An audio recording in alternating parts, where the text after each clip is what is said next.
하늘의 문을 여소서. 이곳을 주목하소서. 주를 향한 노래가 꺼지지 않으니 하늘을 열고 보소서. 이곳에 임재하소서. 주님을 기다립니다.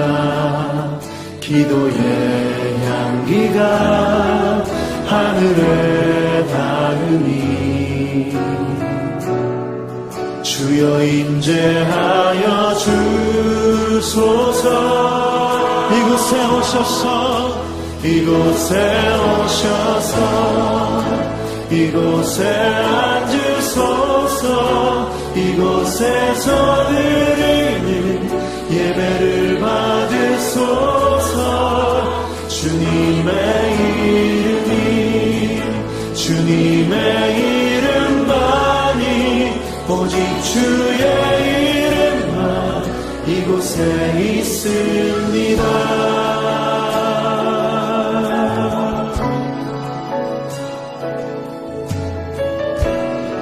다시 한번 고백하며 나아가면 하늘의 문을 여소서.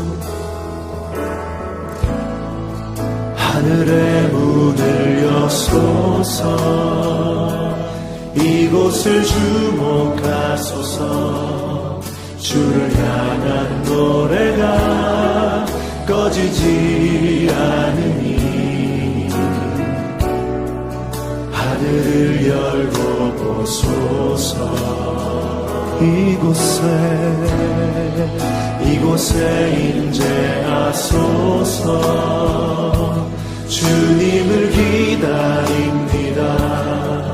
기도의 향기가 하늘에 닿으니 주여 임재하여 주소서.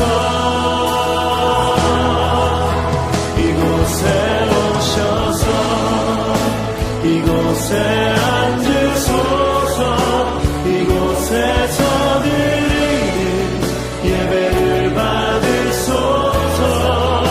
주님의 이름이 주님의 이름만이 오직 주의 이름만 이곳에 이곳에 오셔서 이곳에 오셔서 이곳에 앉으소서. 이곳에서 드리는 예배를 받으소서. 주님의 이름이 주님의 이름만이 오직 주의 이름만 이곳에 있음. 이곳에 오셔서 이곳에 오셔서 이곳에 앉으소서. 이곳에서 드리는 예배를 받으소서. 주님의 이름이 주님의 이름만이 오직 주의 이름만 오직 주의 이름만 오직 주의 이름만 오직 주의 이름만 오직 주의 이름만 이곳에 있습니다.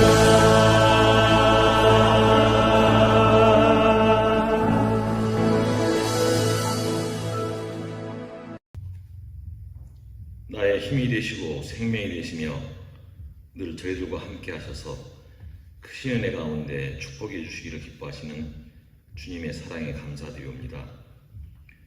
지난 한 주간 동안 코로나의 위협 속에서도 건강으로 지켜주시고 저희들에게 끝없는 사랑을 베풀어 주신 주님의 은혜 감사합니다.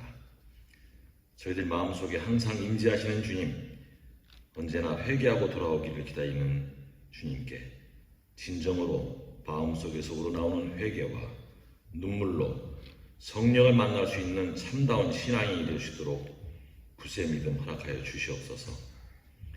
만왕의 왕 되신 하나님, 지금 이 나라 이민족을 괴롭히는 혼돈의 세력들을 다스려 주시고 이 혼란하고 혼탁한 세상을 깨끗게 정화시켜 주시사 믿음의 선조들이 온갖 박해를 순교로 이겨내어 지키고 일으킨 대한민국 본래의 모습대로 회복케 하여 주시옵소서. 병든 자에게 의사가 필요하듯이 죄인을 부르러 오신 주님, 오늘 거룩한 주일에 회개하기 위하여 주님 부르심 받고 나아오니 고쳐주시옵소서.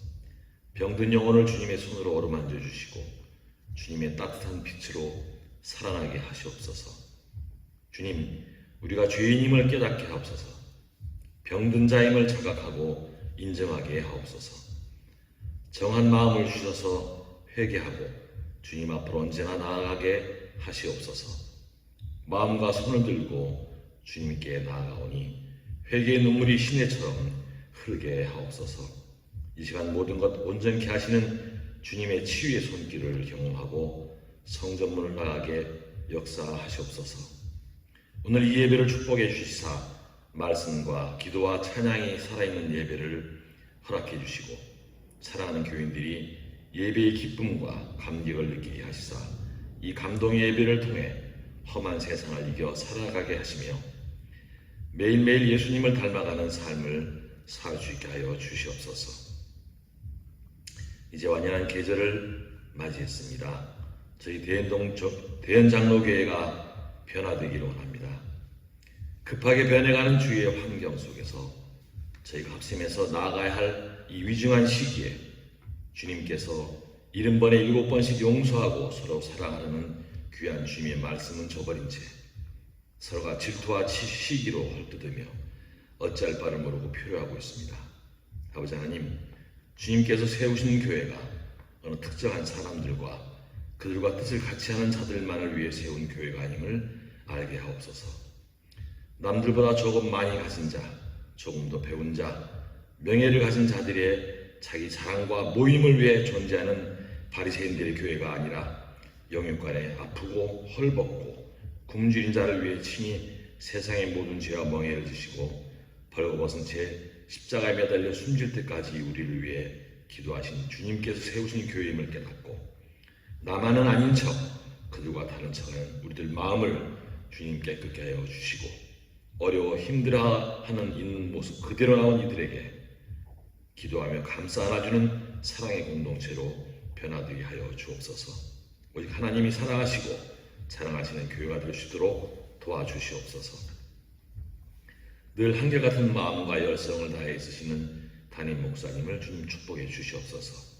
늘 하나님과 교인들 앞에서 신실하며 겸손하게 하시고 나보다 남을 더 낫게 여기는 마음과 영육간의 건강으로 지켜주시고 목사님 가정과 자녀를 축복해 주시사 마음껏 하나님과 교회를 섬길 수 있게 하시고 무엇보다도 늘 성령 충만케 하시사 하나님의 뜻을 교인들에게 전하는 주님이 사랑하시고 인정하시는 능한 사역자 되게 하옵소서.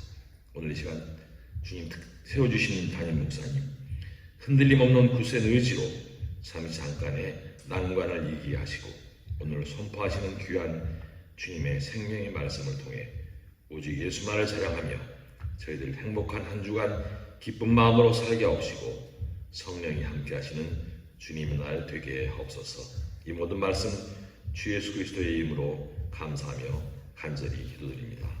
아멘.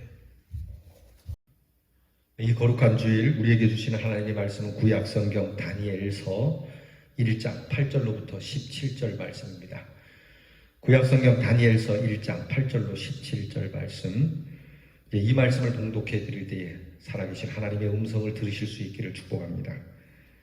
다니엘은 뜻을 정하여 왕의 음식과 그가 마시는 포도주로 자기를 더럽히지 아니하리라 하고 자기를 더럽히지 아니하도록 환관장에게 구하니 하나님이 다니엘로 하여금 환관장에게 은혜와 긍휼을 얻게 하신지라. 환관장이 다니엘에게 이르되 내가 매주 왕을 두려워하노라. 그가 너희 먹을 것과 너희 마실 것을 지정하셨거늘 너희의 얼굴이 초췌하여 같은 또래의 소년들만 못한 것을 그가 보게 할 것이 무엇이냐. 그렇게 되면 너희 때문에 내 머리가 왕 앞에서 위태롭게 되리라 하니라.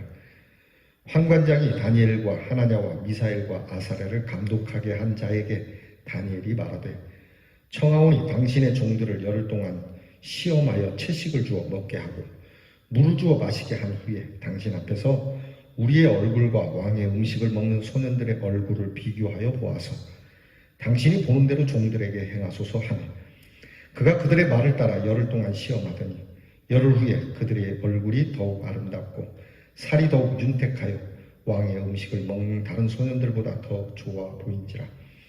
그리하여 감독하는 자가 그들에게 지정된 음식과 마실 포도주를 제하고 채식을 주니라. 하나님이 이 네 소년에게 학문을 주시고 모든 서적을 깨닫게 하시고 지혜를 주셨으니 다니엘은 또 모든 환상과 꿈을 깨달아 알더라. 아멘. 오늘 성경 말씀에는 그 유명한 다니엘에 대한 이야기가 나옵니다. 다니엘과 세 친구, 우리가 흔히 사드락, 메삭, 아벳느고라고 부르지만 이스라엘 이름으로는 하나냐와 미사엘과 아사랴입니다. 사드락, 메삭, 아벳느고는 우리로 말하면 창씨 계명을 한 이름입니다. 바벨론식 이름이 사드락, 메삭, 아벳느고이고 원래 본토 고국의 이름은 다니엘, 하나냐, 미사엘, 아사랴입니다. 이 세 친구에 대한 이야기는 유명하죠. 다니엘서 첫 부분에 이 다니엘이 느부갓네살이라고 하는 바벨론 왕이 세계를 정복하고 나서 큰 세상을 다스리려면 폭력적으로 행할 것이 아니라 포로로 잡아갖고 온 사람들 중에 공부를 잘하고 그리고 재능이 있는 사람들을 발탁을 해서 그들을 양육해서 그들을 키워서 제국에 큰 힘이 되도록 하는 좋은 인재 양성의 마음을 가지고 있었습니다. 그들이 가진 이 인재 양성법은 소년 중에 싹수가 괜찮은 소년들을 발탁을 해서 좋은 음식과 더불어서 좋은 교육을 시키는 일이었습니다. 세상적으로 말하면 정말 운 좋은 친구들이죠. 그 드넓은 세상 속에 포로로 잡혀온 것도 비참한 일인데 포로로 끝날 인생이 이렇게 왕에게 발탁이 돼서 앞으로 왕과 함께 제국을 다스리는 한마디로 말하면 출세한 일이 되는 것이죠. 자, 이렇게 이들이 어릴 때부터 왕궁에서 제공하는 음식을 먹고 양육을 받습니다. 환관장에게 이 일을 맡겨서 환관장이 이 소년들을 돌아보는 감독을 했던 것 같습니다. 근데 이제 문제는 다니엘이 이들이 주는 음식을 먹지 않겠다. 다니엘과 세 친구가 왕궁에서 주는 음식을 먹지 않고 우리는 채식을 하겠다. 채식이 중요함이 나오죠. 왜 이런 일을 했냐면 사실 왕궁에서 주는 음식은 그 당시로는 거의 다 우상제물입니다. 신들에게 바쳤던 제물을 먼저 신에게 올리고 나서 먹는 것이기 때문에 일종의 제사 음식이죠. 물론 제사 음식이라도 생존을 위해서 먹을 수는 있지만 그러나 다른 방법으로 먹을 수 있는 것이 있다면 굳이 이 우상의 음식을 먹지 않겠다라고 하는 뜻을 이 다니엘과 세 친구가 정한 겁니다. 목이 달아날 수 있는 상황입니다. 자기들의 목뿐만이 아니라 이 일을 관장하고 있는 황관장, 오늘 성경에도 나오죠. 너희들이 이 좋은 음식을 안 먹고 채식만 먹다가 얼굴이 초췌해지고 너희들의 양육에 문제가 생기면 내가 목이 달아날 판이다. 그런 상황이 되는 겁니다. 이럴 때 다니엘이 한 얘기입니다. 우리를 그러면 열흘 동안 시험해보고 채식을 먹는 것과 그리고 왕궁에서 주는 음식을 먹는 소년들과 비교해서 얼굴빛이 조금이라도 다른 것이 있다면 그때는 황관장님이 시키는 대로 하겠습니다.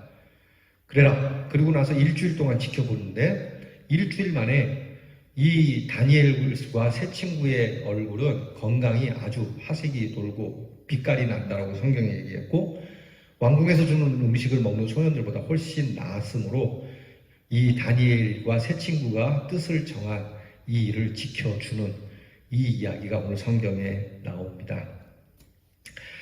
여러분 가끔 설교 시간에 할 얘기인지 모르겠습니다. 여러분 우리가 음식에 대해서 육식보다는 채식이 좋다는 것도 알겠거니와 우리가 음식에 대한 나름대로의 신앙인의 철학이 좀 필요한 것 같습니다. 예컨대 저도 참 이 보신탕을 참 좋아합니다. 어릴 때부터 먹던 음식이고 또 예전에는 이 보신탕을 통해서 몸에 보신을 사실 하는 일이니까요. 근데 될 수 있으면 안 먹는 게 좋지 않겠습니까? 다른 음식이 있다면 굳이 살육을 하면서까지 먹을 거 있겠는가? 그렇다라고 해서 여러분 뭐 보신탕을 드시는 분이 나쁘다는 건 아닙니다. 뭐 소고기나 개고기나 뭐가 다를 거 있겠습니까? 다만 개를 좀 더 영물로 여기기 때문에 그런 것일 뿐인데 여튼 우리가 불필요한 음식 좀 삼가할 필요는 있습니다. 하지만 정말 중요한 거는 지금 오늘 내가 먹는 음식이 과연 어떤 음식이냐고 하는 겁니다. 우상에게 바쳤다가 왔던 더러운 음식. 우리는 우리나라에 기독교가 들어오면서 이 제사 문제와 연관이 돼서 많이 힘들어했는데 제사 때 올려진 음식을 교인들이 먹는 게 맞냐 안 맞냐 이 문제가 상당히 논란이 됐었습니다.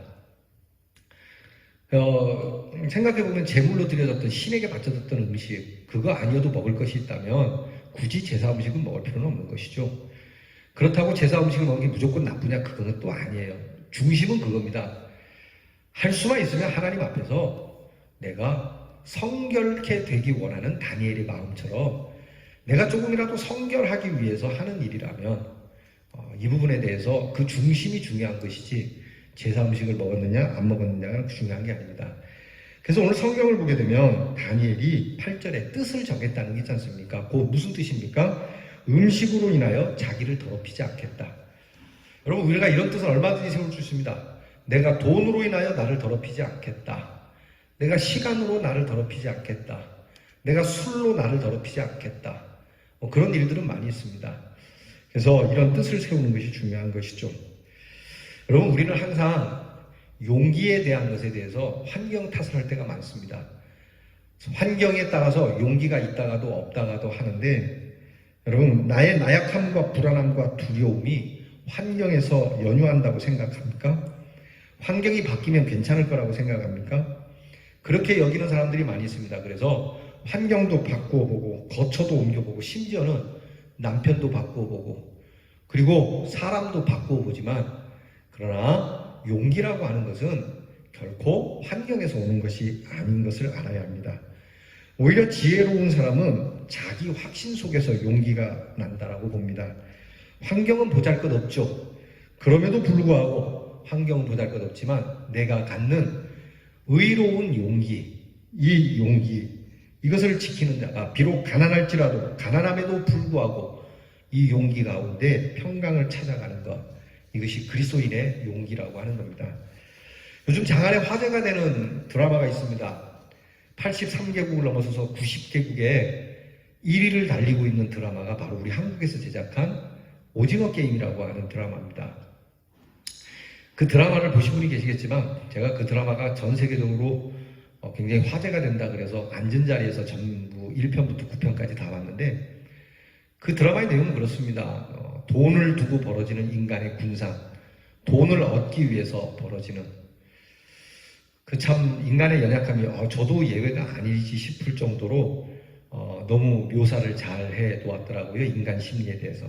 꼭 돈이겠습니까? 내가 바라는 목적, 내가 바라는 성공을 위해서 우리는 그 드라마처럼 사람의 치졸함이 나타날 수 있는 것이죠. 자, 돈이 있다고 또 돈이 없다고 그 드라마의 마지막 부분의 대사가 제 마음에 많이 생각하게 되는 대사가 있더라고요. 거기에 보면 그런 대사가 있어요. 그 대사를 그대로 빌려냅니다. 자네, 주인공에게 이제 하는 얘기입니다. 그 돈 많은 그 회장이 죽어가면서 하는 얘기입니다. 자네, 돈이 아주 많은 사람과 돈이 아주 없는 사람과 공통점이 뭔지 아나? 그걸 묻더라고요. 여러분 한번 대답해 보시겠습니까? 드라마를 보신 분은 아시겠지만 혹시 안 보신 분은 한번 대충 뭘까 한번 대답을 해보시죠. 돈이 아주 많은 사람과 돈이 아주 없는 사람과의 공통점이 뭘까? 그 드라마의 대사는 그겁니다. 그것은 세상 사는 재미가 없다는 것. 우리는 돈이 없으니까 돈이 많으면 세상 사는 재미가 있을 것 같죠. 근데 돈이 아주 많은 사람은 재미가 없다고 합니다. 또 돈이 아주 없는 것도 재미가 없겠죠. 하지만 오늘 성경이 얘기하는 것은 돈에 있고 없고를 떠나서 우리는 우리가 갖는 우리의 확신 속에 용기만 있다면 가난함과 관계없이 우리는 재미나게 살 수 있다는 것을 말씀해 주시는 겁니다. 예나 어른이나 약한 사람은 변명이 많습니다. 약한 사람은 지식과 소유에서 용기가 생긴다고 믿기 때문이죠. 내가 뭘 모르기 때문에 약해지고 비굴해진다고 믿습니다. 소유가 없기 때문에 가난하기 때문에 뭐 이렇고 저렇고 그렇기 때문에 내가 변명도 많고 자기 합리화도 많은 것입니다. 무식과 소유의 부족에 책임을 전가하는 것이죠. 소유와 지식이 부족해서 용기가 없다고 말하죠. 그러나 이것은 착각이라는 것을 오늘 성경에서 말해주고 있습니다. 정말로 강한 사람은 용기의 뿌리는 오직 신앙에 있는 것이라고 오늘 성경은 우리에게 선포해주고 있습니다. 어떤 환경에 처하든지 신앙이 있는 자는 용기가 있음을 믿으시기 바랍니다. 신앙이 있는 사람은 어디에서나 강할 수 있습니다. 우리는 그렇게 믿고 그렇게 살아가야 할 겁니다. 오늘 본문에 나타난 다니엘과 세 친구, 여러분 이들은 예루살렘이 멸망할 때 수만의 동포와 함께 바벨론으로 잡혀간 사람들이지만 이들이 오늘 읽은 말씀 속에서 참 좋은 그러한 운명을 맞게 되었지만 그들은 이런 정말 어렵게 정말 뜻하지 않게 행운 중에 행운으로 얻은 이 좋은 기회를 신앙이라고 하는 것 때문에 위태로움을 겪게 됩니다. 그럼에도 불구하고 이 소년들이 구말리 같은 앞길을 차치하고 이 친구들이 그들의 용기를 저버리지 않습니다. 굽히지 않습니다. 내 운명이 어떻게 되었든 간에 내 신앙의 정조는 결코 굽히지 않는 신앙의 용기가 있습니다. 자, 이들이 가졌던 신앙의 용기에 대해서 우리가 몇 가지 생각해보고 이 설교를 마치려고 합니다. 첫째는 호의를 거절하는 용기가 있습니다. 사람들이 탄압을 받을 때는 강해질 수 있습니다. 그러나 호의를 누리고 좋은 대접을 받을 때는 약해지기 쉽다는 것이죠. 기독교 순교사에 이런 얘기가 있습니다. 어떤 독실한 기독교인이 잡혀와서 예수 믿는다는 이유로 고문을 당합니다. 모진 고문을 당하면서도 이 기독교인은 한사코 예수를 부인하지 않습니다. 재판관은 이 사람을 보고 으름장을 놓습니다. 끝까지 예수를 믿겠다고 하니까 너를 죽일 수밖에 없다. 그때 재판관 곁에 섰던 다른 재판관이 이렇게 다른 사람이 재판관에게 이렇게 기뜸을 해요. 재판장님, 저 사람을 죽이면 안 됩니다. 왜? 죽이면 예수 이름으로 순교해서 천당 간다고 좋아할 겁니다. 그래? 그러면 유배를 보내보낼까? 그것도 안 좋은 방법입니다. 유배 보내면 좋다 하고 가서 유배지에서 하나님을 찬양할 것이고 거기 있는 사람들에게 전도할지 모릅니다. 그럼 매질할까? 아이고, 매질하면 예수 이름으로 핍박받는다고 더 기고만장할 겁니다. 그럼 이것도 안 되고 저것도 안 되면 그럼 뭐 어떻게 하면 좋으냐 그랬더니 이 사람이 재판장에게 그러지 마시고 돈을 두둑히 줘서 돈을 엄청 많이 줘서 석방을 해보시죠. 그러면 기독교인들이 정말 죄 지을 수 있는 게 타락하는 길은 거기에 있습니다. 그러니까 돈을 많이 줘서 보내시죠. 일리가 있는 말인지 않습니까? 자, 여러분, 세상이 베푸는 호의, 세상에서 잘 먹고 잘 사는 것이 우리를 약하게 하는 성향이 있다는 걸 잊지 말아야 됩니다. 그래서 다니엘은 이런 호의를 거절할 줄 아는 용기가 있었습니다. 헬렌 켈러가 이런 얘기했습니다. 우리는 이론을 위한 용기는 풍부하지만 실천을 위한 용기는 부족하다라고요. 우리는 흔히 이런 저런 일을 두고 이건 이렇고 저건 저렇고 하며 말은 잘하죠. 그러나 그런 일이 막상 내 앞에 닥치면 그렇게 초라해 줄 수가 없는 겁니다. 우리는 남의 선심이나 호의, 남이 주는 선물에 약하죠. 욕먹을 때는 강하다가 칭찬을 들으면 무너질 때가 많죠. 고통을 당할 때도 강하다가 조그만 명예나 하찮은 선물에 그만 비굴해질 때가 많죠. 초라하고 불쌍해집니다. 고난당할 때는 용기 있다고 자청하던 사람이 명예 앞에, 물질 앞에, 선심 앞에 어이없이 비참하게 무너집니다. 평소에 고고하던 용기는 간대운 데 없습니다. 부인하고 싶지만 부인할 수 없는 현실이죠. 그러나 다니엘과 세 친구는 달랐다고 하는 겁니다. 두 번째는 다니엘과 세 친구의 용기는 정절을 지키는 용기였습니다. 느부갓네살 왕은 기름진 고기와 좋은 음식과 감미로운 포도주를 주면서 건강을 챙기라고 호의를 베풀었죠. 그러나 이들은 이것을 거절합니다. 왜? 그들의 음식이 거의 전부가 우상의 제물이었기 때문에 신앙적 용기를 가지고 뜻을 정하여 더럽히지 않으려고 나를 더럽히지 않게 해달라고 저들에게 담대히 요구하는 용기였습니다. 그냥 말을 그렇게 할 수 있지 않습니까? 제가 사실 그 음식이 입에 맞지 않습니다. 사실 내가 그 음식을 먹으면 설사가 납니다. 이렇게 얘기할 수 있잖아요. 그런데 담대하게 나는 이 음식을 먹으면 내 신앙이 흠집이랍니다. 하나님 앞에서 이 음식을 먹을 수 없습니다라고 말을 굳이 그렇게 할 필요가 없지만 오히려 그렇게 담대하게 내 정절과 내 순결을 위하여 그렇게 말하는 겁니다. 내가 교회 다니기 때문에, 내가 이제는 예수를 믿기 때문에 내가 이런 것으로 나를 더럽히지 않겠다. 그냥 안 먹어도 되는 일입니다. 조용히 그냥 넘어가도 되는 일이지만 담대하게 선포할 줄 아는 용기, 이것이 우리에게 필요한 것이죠.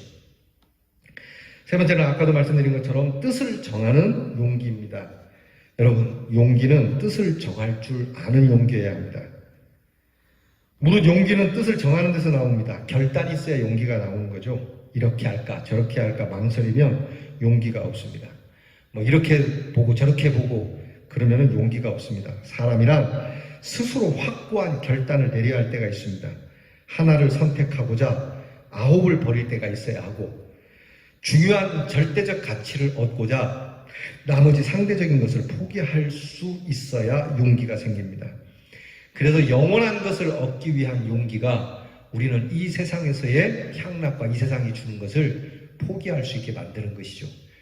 우리가 십자가를 선택하는 용기가 있을 때에야 비로소 세상을 놓을 수 있는 용기가 생기는 것입니다. 다니엘이 그렇듯이 뜻을 정해야 하는 겁니다. 다니엘의 결단은 필연적인 것도 아니었고 부득이해서 내린 것도 아닙니다. 어디까지나 자발적이고 자원적인 결정이었습니다. 여기에 중요한 의미가 있습니다. 얼마든지 이럴 수도 있고 저럴 수도 있어요. 그러나 오직 믿음 안에서, 신앙 안에서 결단을 내린다고 하는 겁니다. 신앙 안에서 마음을 정한 겁니다. 참된 용기가 아니랄 수가 없습니다. 뜻을 그렇게 정하고 나니 마음은 그지없이 평안해지고 무서운 용기의 사람이 됩니다. 성경은 그렇게 말씀합니다. 주께서 심지가 견고한 자를 평강의 평강으로 지키시리라고요. 심지가 굳은 사람을 하나님께서 평강으로 인도하신다고 이사야 26장 3절에서 말씀합니다.